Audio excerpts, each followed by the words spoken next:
हरे Krishna everyone, स्वागत है आप सभी का स्काईवे लर्निंग हब पे। तो आज की इस क्लास के अंदर हम अपना अगला टेस्ट पढ़ेंगे कन्वर्जेंस ऑफ इनफिनाइट सीरीज़ का, और ये टेस्ट है रैप्स टेस्ट। ठीक है, इसको शॉर्टकट में या फिर आप ऐसे बोल लीजिए कि दूसरे नेम से लोग नहीं, जैसे तोड़ मरोड़ के शब्द को बोलते हैं तो स्टूडेंट इसको रैबीज टेस्ट भी बोलते थे। ठीक है, तो रैबीज बोलिए, रैप्स बोलिए, कुछ भी बोलिए। अब मैथमेटिशियंस के नेम है तो इनके थोड़े प्रोनाउंसिएशन अपने लोग अलग टाइप से करते हैं। ठीक है, बाकी जो फॉरेनर्स हैं उनका प्रोनाउंसिएशन अलग होता है, तो कोई इशू नहीं है कि अगर आप इसको रैबीज भी बोल देंगे तो नंबर कट जाएंगे। बोलिए कुछ भी, बट डेफिनेशन और उसका जो प्रूफ है वो सही होना चाहिए। ठीक है, तो हमारा जो अगला टेस्ट है तो यहाँ पर हम पढ़ने वाले हैं, ये शायद 9 नंबर का टेस्ट है। ठीक है, लास्ट क्लास में हमने आपको क्या पढ़ाया था, अल्टरनेटिंग सीरीज।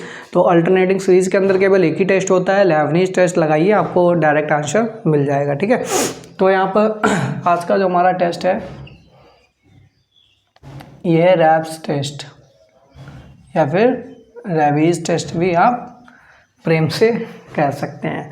तो प्रीवियस क्लासेस अगर आप लोगों ने नहीं देखी हैं तो नीचे डिस्क्रिप्शन बॉक्स में मैंने प्लेलिस्ट का लिंक प्रोवाइड करा दिया है, वहाँ पर जाकर के आप हमारी प्रीवियस क्लासेस को 1 बाय 1 वॉच कर सकते हैं। ठीक है, उनमें मैंने सारे के सारे टेस्ट पढ़ा दिए हैं, जिसमें से आप लोगों ने एक वीडियो तो बहुत ज़रूरी देखी होगी, नहीं भी देखी तो आप लोगों को देखनी चाहिए, रेशियो टेस्ट। ठीक है, डी-एलम्बर्ट रेशियो टेस्ट। तो वो रेशियो टेस्ट ही यहाँ पर अब आगे प्रोसीड होने वाला है, क्योंकि उसी रेशियो टेस्ट से यहाँ पर 4 टेस्ट निकले हैं। ठीक है, तो यानी कि भाई किसी एक टेस्ट से 4 टेस्ट अराइज हो रहे हैं, यानी कि वो टेस्ट इंपॉर्टेंट होगा। तो रेशियो टेस्ट पे क्वेश्चन बहुत सारे प्रैक्टिस कीजिए, रेशियो टेस्ट पे ही यहाँ पर आगे के क्वेश्चन और मिल जाएंगे प्रैक्टिस करने के लिए। क्यों? क्योंकि हर यहाँ पे क्वेश्चन में रेशियो टेस्ट लग रहा होगा, और रेशियो टेस्ट लगेगा तो उसके बाद ही हमारे पास ये टेस्ट लगता है, प्रोसीड होता है। ठीक है, तो कंडीशन क्या होती है यहाँ पर, ये बोलता है if limit n tending to infinity. हम लोगों ने पढ़ा था रेशियो टेस्ट। रेशियो टेस्ट क्या होता था, UN+1/UN। वैसे तो हम इसको UN+1/UN लिखते हैं, बट आपको बुक के अंदर आपको क्या मिल जाएगा, UN/UN+1 मिल जाएगा, यानी कि इसका रेसिप्रोकल वाला मिल जाएगा रेशियो टेस्ट के अंदर। जब आप इसका रेसिप्रोकल करेंगे फिर कंडीशन भी चेंज हो जाएंगी, यानी कि अगर ये लिख रहे हैं तो इसके लिए क्या होता है, लिमिट जो आनी चाहिए हमारे पास लेस देन बनानी चाहिए तो कन्वर्जेंट होगा। अगर आप इसका रेसिप्रोकल कर देंगे तो ग्रेटर देन बन पे कन्वर्जेंट होगा, बस इनइक्वालिटी का साइन चेंज होता है। अब वो बुक वाले ऐसा क्यों करते हैं कि इसका रेसिप्रोकल लिखते हैं। एक्चुअल में यहाँ पर आगे के जो रैप्स टेस्ट है, रैप्स टेस्ट के बाद आपके पास डी बर्नार्ड टेस्ट है। ठीक है, तो डी मॉर्गन बर्नार्ड टेस्ट, तो उसमें क्या होता है UN/UN+1 लिया जाता है, इसलिए वो रेशियो टेस्ट में भी यही लेकर के चलते हैं। ठीक है, बट कंफ्यूज नहीं होना, हम आपको सारी चीज़ें बिल्कुल अच्छे से बताएंगे। तो यहाँ पे क्या होता है, ये रेशियो टेस्ट होता है, या फिर इसी को क्या लिख लीजिए, limit n tending to infinity UN/UN+1। ठीक है, और इसकी वैल्यू 3 कंडीशन होती हैं, लेस देन 1, ग्रेटर देन 1, और एक होता है इक्वल टू 1। तो इक्वल टू 1 वाले केस में चाहे आप ये वाला रेशियो कंसिडर करो चाहे ये वाला, 1 की वैल्यू तो 1 ही रहेगी। ठीक है, बाकी लेस देन और ग्रेटर देन में कन्वर्जेंट डाइवर्जेंट का यहाँ पे सिनेरियो चेंज हो जाता है। ठीक है, तो ये कंडीशन अगर अराइज होती है, limit n tending to infinity UN+1/UN, या फिर बुक के हिसाब से चले तो UN/UN+1 यानी कि 1 पे हमारे पास वो टेस्ट क्या हो जाता था, फेल हो जाता था। That is ratio test fails. ठीक है, ratio test fails eight L=1। ठीक है, यानी कि इसकी जो लिमिट आएगी L, ये लिमिट L अगर हमारे पास 1 हो जाएगी तो ये रेशियो टेस्ट हमारे पास फेल होगा। और जब हमारे पास रेशियो टेस्ट फेल होगा उसके बाद हमारे पास 2 टेस्ट होते हैं। पहला टेस्ट होता है या तो रैबीज टेस्ट लगेगा, या फिर दूसरा होता है हमारे पास लॉगरिथमिक टेस्ट लगेगा। अब हम पहचानेंगे कैसे कि हमारे पास रैबीज लगेगा या फिर हमारे पास लॉगरिथमिक टेस्ट लगेगा। तो देखिए हमारे पास 2 चीज़ें होती हैं। पहला होता है अगर हमारे पास कुछ इस तरीके से टर्म आ रहे हैं, 1/x आ रहा है या फिर 1/x आ रहा है। ठीक है, 1/x²। ठीक है, इस तरीके से टर्म्स आ रही हैं अगर हमारे पास किसी भी क्वेश्चन के अंदर आ रही हैं। ठीक है, अराइज हो रही है। ठीक है, या फिर x की पावर n या फिर x, इस तरीके से मतलब x के फॉर्म में अगर हमारे पास टर्म्स आ रही हैं तो हम लगाते हैं रेविज टेस्ट। और दूसरा होता है एक्सपोनेंशियल, अगर e की फॉर्म में अगर हमारे पास टर्म बन रही है एक्सपोनेंशियल के फॉर्म में, तब वहाँ पर हम लॉगरिथमिक लगाते हैं, ठीक है, क्योंकि e किससे रिलेटेड है, लॉग से, तो वो क्वेश्चन ईजिली लॉग लगा करके सॉल्व हो जाते हैं। इसलिए एक्सपोनेंशियल वाले टर्म अगर अराइज हो रहे हैं, रेशियो टेस्ट फेल हो रहा है, तो लॉगरिथमिक टेस्ट लगेगा। और अदरवाइज अगर x वाले टर्म्स आ रहे हैं, अलजेब्रिक एक्सप्रेशन टाइप के आ रहे हैं, ठीक है, तो उसमें क्या लगेगा आपके पास, हमेशा याद रखिए x वाला अगर टर्म आ रहा है तो सिंपल है, वहाँ पे कौन सा लगेगा, रेविज टेस्ट लगेगा, ठीक है।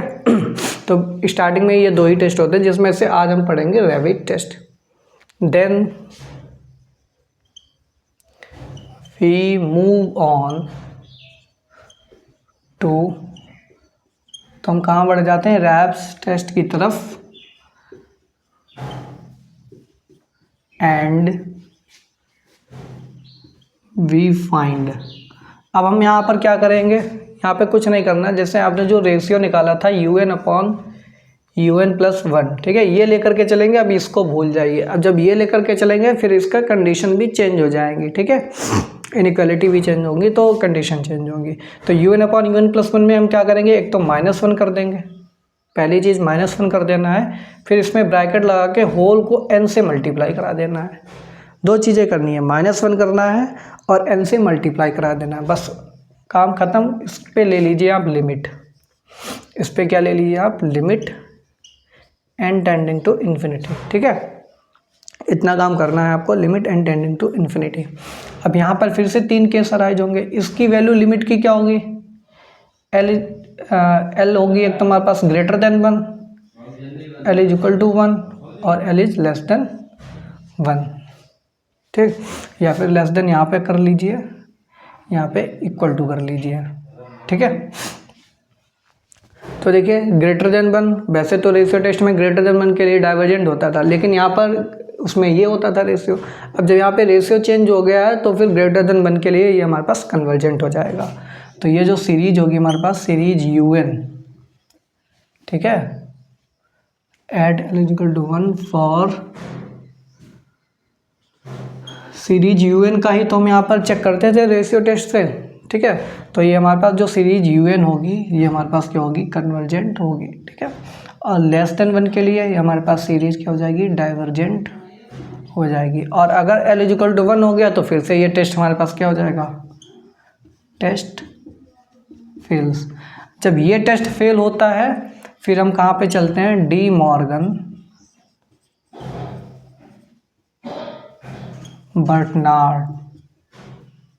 बर्ट्रांस, ठीक है, बर्ट्रांस होता है ये, बर्ट्रांस टेस्ट, ठीक है। तो डी मॉर्गन बर्ट्रांस टेस्ट की तरफ हम चलते हैं अगर हमारे पास रेविज टेस्ट फेल होता है, ठीक है। अभी के लिए केवल हम इसी टेस्ट के बारे में पढ़ेंगे। तो एक क्वेश्चन लेंगे और उस क्वेश्चन की हेल्प से हम अच्छे से समझेंगे कि ये टेस्ट कैसे अप्लाई होता है। तो क्वेश्चन हमारे पास क्या है, एक सीरीज दे रखी है n फैक्टोरियल x की पावर n अपॉन, ये रखा 3 × 5 × 7 ... 2n+1।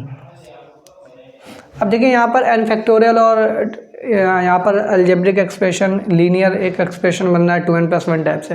मैंने बताया था जब भी n की पावर n आ जाए, ठीक है, या फिर आपके पास n फैक्टोरियल टाइप से टर्म आ जाए तो उस केस में आप रेशियो टेस्ट लगा सकते हैं, ठीक है। तो रेशियो टेस्ट यहाँ पे लगेगा, तो आप इसको कैसे सॉल्व करेंगे, सॉल्यूशन सबसे पहले तो इसका UN लिखेंगे। UN की वैल्यू कितनी है, n फैक्टोरियल इंटू x की पावर n अपॉन कितना हो जाएगा, 3 × 5 × 7 ... 2n+1, ठीक है। फिर आप निकालेंगे इसका UN+1, ठीक। तो UN+1 की वैल्यू क्या हो जाएगी, n+1 फैक्टोरियल, और n+1 फैक्टोरियल को लिख सकते हैं n+1 × n फैक्टोरियल, और x की पावर n+1 हो जाएगी तो क्या लिख सकते हैं इसको, x की पावर n × x लिख सकते हैं, ठीक है। डिनोमिनेटर में क्या हो जाएगा, 3 × 5 × 7 ... अब हम लिख सकते हैं इसको 2n में जब n+1 ऐड करेंगे तो ये क्या हो जाएगा, 2n+1 हो जाएगा। इसको क्या लिख सकते हैं, 2n + 2 और +2 और +1 चल रहा है तो 2n+3 हो जाएगा। तो इसको लिख सकते हैं हम 2n+3, और इससे पहले टर्म क्या आएगी, ये आएगी हमारे पास 2n+1, ठीक है। तो ये हमारे पास यू एन प्लस वन की वैल्यू आ गई। फिर यहाँ पे आप लगाएंगे applying ratio test, applying ratio test, ठीक है। आप लगाएंगे यहाँ पे रेशियो टेस्ट। तो रेशियो टेस्ट में आप क्या निकालते हैं, limit n tending to infinity u n plus one upon u n, इसकी वैल्यू निकालते हैं आप, ठीक है। तो यहाँ पे लिख दीजिए limit n tending to infinity u n plus one की वैल्यू लिख लीजिए। तो ये हो जाएगा एन प्लस वन, ये हो जाएगा एन फैक्टोरियल, ठीक है। ये हो जाएगा एक्स की पावर एन इंटू एक्स हो जाएगा, डिनोमिनेटर में क्या आ जाएगा 3 into 5 into 7 dot dot dot, ये हो जाएगा 2n प्लस वन, ये हो जाएगा 2n प्लस 3, ठीक है। और ये मल्टीप्लाई में कर देंगे तो ये हमारा पास रेसिप्रोकल में चला जाएगा। तो ये हो जाएगा 3 into 5 into 7 into dot dot dot 2n plus one, ठीक है। डिनोमिनेटर में क्या हो जाएगा, ये हो जाएगा n फैक्टोरियल इंटू एक्स की पावर n, ठीक। अब ये x की पावर n कैंसिल हो जाएगा, n फैक्टोरियल से n फैक्टोरियल कैंसिल हो जाएगा, 3 5 7 2n प्लस वन तक सारी टर्म कैंसिल हो जाएंगी, 3 5 7 2n प्लस वन, ठीक है। बचेगा क्या हमारे पास n प्लस वन, ये बच रहा हमारे पास n प्लस वन अपॉन, ठीक है, n प्लस वन अपॉन। अब देखिए यहाँ से n को कॉमन ले लीजिए, ठीक है, यहाँ से n को कॉमन ले लीजिए तो n से n कैंसिल हो जाएगा, ठीक है। तो ये वाली टर्म हमारे पास क्या बचेगी 1 प्लस वन अपॉन n बचेगी, और यहाँ से क्या बचेगा 2 प्लस 3 अपॉन n बचेगा। n टेंडिंग टू इन्फिनिटी पे क्या हो जाएगा, ये 1 बन जाएगा, ये 2 बन जाएगा, ठीक है। तो ये आएगा हमारे पास x अपॉन 2 आ जाएगा। इसकी वैल्यू कितनी आ जाएगी हमारे पास x अपॉन 2। तो देखिए मैं इसकी डायरेक्ट वैल्यू लिख रहा हूँ, आप लोग सॉल्व कर लीजिएगा। तो लिमिट लगाने पे इसकी डायरेक्ट वैल्यू मिल जाएगी हमारे पास x अपॉन 2, ठीक। अब ये जब x अपॉन 2 आ गया तो फिर यहाँ पे केसेस बनेंगे, ठीक। केसेस क्या बनेंगे यहाँ पर हमारे पास, देखिए यहाँ से मैं आगे लिख रहा हूँ। तो ये हो जाएगा limit n tending to infinity u n plus one upon u n is equal to x upon 2। तो यहाँ से क्या होगा, सीरीज अब क्या होगी हमारे पास, अगर x अपॉन 2 की अगर हमारे पास x अपॉन 2 की वैल्यू लेस देन बने तो सीरीज कैसी होगी, कन्वर्जेंट हो जाएगी, ठीक है। और अगर हमारे पास इफ़ x अपॉन 2 की वैल्यू ग्रेटर देन वन हुई तो क्या हो गया, सीरीज इज डाइवर्जेंट हो जाएगी। वहीं पे अगर हमारे पास x अपॉन 2 की वैल्यू इक्वल टू 1 हो गई, यानी कि ये क्या इम्प्लाई करेगा, x इज इक्वल टू 2 अगर आ गया हमारे पास तो क्या हो जाएगा, टेस्ट फेल्स। तो टेस्ट हमारे पास क्या हो जाएगा, फेल हो जाएगा। जब टेस्ट फेल हो जाएगा फिर यहाँ पे हम चेक करेंगे at x is equal to 2 पे। तो x इज इक्वल टू 2 पे अब हम कौन सा टेस्ट लगाएंगे, x is equal to 2 applying. अब यहाँ पे देखिए x वाली टर्म आ रही है, तो मैंने बताया था x की टर्म जब भी बने, देखिए क्वेश्चन में हमारे पास x की टर्म बन रही है ना, तो यहाँ पर कौन सा टेस्ट लगेगा, रेविड टेस्ट लगेगा, ठीक है। तो कौन सा टेस्ट लगा देंगे हम यहाँ पर, x इज इक्वल टू 2 पे रेविड टेस्ट लगाएंगे। तो यहाँ पे लिखिए x is equal to 2 applying रेविड टेस्ट, ठीक है। बिल्कुल याद कर लीजिए, रेशियो टेस्ट जब फेल होगा तो उसी पे हम क्या करेंगे, या तो रेविल लगाएंगे या लॉगरिथमिक। लॉग वाला लगेगा कि नहीं, क्योंकि एक्सपेरिमेंशियल टर्म आ नहीं रही है, x की टर्म आ रही है। तो अप्लाइंग रेविड टेस्ट, तो रेविड टेस्ट के लिए आप क्या करते हैं, सबसे पहले लिखेंगे u n upon u n plus one, ठीक है, -1 कर देंगे, फिर होल में हम n से मल्टीप्लाई करा देंगे, और इसकी ले लेनी है हमको limit n tending to infinity. x equal to 2 पे सबसे पहले आप निकालेंगे value u n upon u n plus one की, ठीक है। तो u n upon u n plus one में क्या हो जाएगा, ये हमारे पास हो जाएगा यू एन की वैल्यू n फैक्टोरियल हो जाएगी इंटू, ठीक है, इंटू में क्या हो जाएगा, ये 2 की पावर n हो जाएगा, x की जगह 2 रख देना है। डिनोमिनेटर में क्या आएगा आपके पास, ये आ जाएगा 3 into 5 into 7 dot dot dot, और ये हो जाएगा आपके पास 2n प्लस वन, ठीक है। अपॉन में यू एन प्लस वन लेना है तो इसको आप रेसिप्रोकल कर दीजिए, तो 3 into 5 into 7 dot dot dot, ये हो जाएगा आपके पास 2n प्लस वन, ठीक है, और ये हो जाएगा आपके पास 2n प्लस 3, ठीक है, और डिनोमिनेटर में क्या हो जाएगा आपके पास, ये हो जाएगा n+1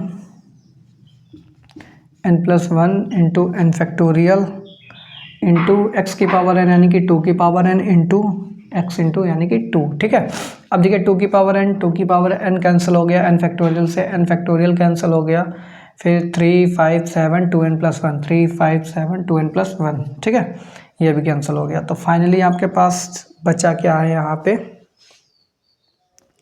तो इसकी वैल्यू आ रही है 2n+3 अपॉन, ठीक है, 2n+3 अपॉन, और ये बच रहा है n+1, तो 2 इंटू n+1।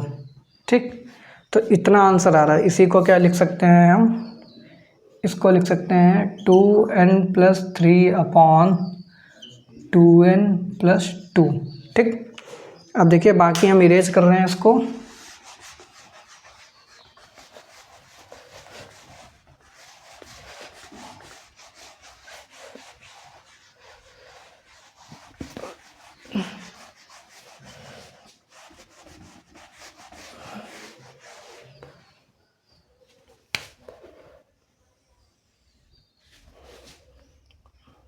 नाउ अब रेवी टेस्ट के लिए हमको क्या निकालना पड़ता है, un अपॉन un+1 और -1 करना पड़ता है, और होल को मल्टीप्लाई कराना पड़ता है n से। ठीक है, तो इसकी वैल्यू फाइंड कर लीजिए। ठीक, तो इसकी वैल्यू फाइंड करेंगे तो ये हो जाएगा limit n tending to infinity, इसी पे तो लिमिट लगती है, तो हो जाएगा n into un upon un+1 की वैल्यू कितनी है, ये है हमारे पास 2n+3 अपॉन 2n+2, और ये -1 करना होता है हमें। ठीक, इसकी वैल्यू हमें फाइंड करनी है, तो कैसे फाइंड करेंगे, ये हो जाएगा limit n tending to infinity n into, यहाँ से क्या करेंगे, ये हो जाएगा 2n+3 माइनस का 2n माइनस का 2, एलसीएम ले लिया हमने। ठीक है, तो ये 2n+2 हो जाएगा। तो यहाँ से फाइनली क्या बचेगा, limit n tending to infinity. ठीक है, तो ये हो जाएगा n इंटू 2n से 2n कैंसिल हो जाएगा, और 3 - 2 1 हो जाएगा, तो ये बचेगा 1 अपॉन 2n+2। n को नीचे से कॉमन लिया तो n से n कैंसिल हो जाएगा, तो n टेंडिंग टू इन्फिनिटी। अब इसकी वैल्यू कितनी आएगी, ये आएगा हमारे पास 2 अपॉन 0 इन्फिनिटी, ये तो 0 हो जाएगा, तो 2 + 0 2 बचेगा, तो 1/2 आ जाएगा। इसका आंसर कितना आ गया, 1/2। ठीक, तो इसका आंसर 1/2 आ गया। और मैंने क्या बताया था, यहाँ पर 3 केसेस होंगे, तो ये क्या है, लेस देन 1 है। ठीक है, तो लेस देन 1 पे रेशियो टेस्ट तो हमारे पास कन्वर्जेंट हो जाता था, लेकिन ये रैप्स टेस्ट है तो इसमें उल्टा होगा। तो जब ये लेस देन 1 होगा तो लेस देन 1 पे ये हमारे पास क्या इंप्लाई करेगा, it implies limit n tending to infinity n, ठीक है, n into un+1 upon un+1 minus का 1, इसकी वैल्यू क्या आ रही है हमारे पास, less than 1। It implies series जो होगी हमारे पास डाइवर्जेंट हो जाएगी। ठीक है, series is divergent by Raabe's test. ठीक है, तो रैप्स टेस्ट का यूज करके यहाँ पर सीरीज को हमने प्रूव कर दिया कि x = 2 पे ये हमारे पास डाइवर्जेंट होगी। ठीक है, तो फाइनली अगर इसको लिखना चाहें तो कैसे लिखेंगे, तो एक लास्ट लाइन में और लिखेंगे आप। लास्ट लाइन में क्या लिखेंगे, ये हो जाएगा आपके पास सीरीज un। ठीक है, जो हमारे पास सीरीज un थी, जो हमारे पास ओरिजिनल क्वेश्चन था, ठीक, शायद क्वेश्चन मैंने अभी इरेज कर दिया है, तो ये लेस देन 1 पे कन्वर्जेंट थी, ग्रेटर देन 1 पे भी कन्वर्जेंट थी।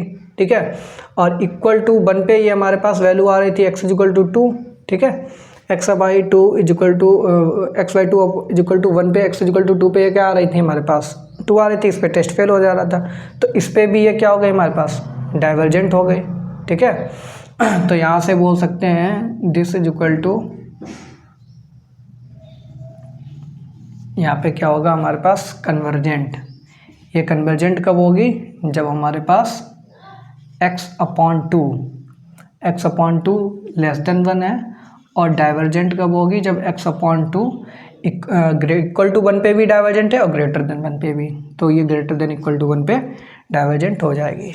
ठीक, इतना आपको लिखना है लास्ट में एक लाइन में। ठीक, तो आज के लिए एक ही क्वेश्चन रखते हैं, नेक्स्ट क्लास में हम एक और क्वेश्चन करेंगे जहाँ पे फिर ये रेवी टेस्ट भी फेल हो जाएगा।